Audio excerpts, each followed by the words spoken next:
Трэці анёл затрубіў, і ўпала з неба вялікая зорка, якая гарэла, нібы свяцільня, і ўпала на трэцюю частку рэк і на крыніцы вод, імя гэтай зорцы – Палынь.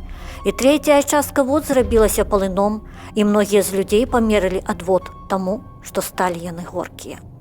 Не, гэта не кадры з фільму жахаў і не адна з футурыстычных мадэляў свету. Гэта кадры пасля чарнобыльскай катастрофы, якая адбылася 35 гадоў назад. Белая, белая, белая, белым белая Русь сцеля на стол абгарэлы, чорным чорны абрус. Гэй вы, з пачарнелымі тварамі, выпівайце свой горкі боль на чорны хлеб, на ахвярны, насыпаўшы чорную соль. А солі і так даволі у хлебе і ў нашай душы. Свецяцца ў чорным полі чорныя нашы крыжы. Белая Русь моя, белая, я не здзіўлюся не чуць, калі цябе ўсе ацалелыя чорнаю назавуць.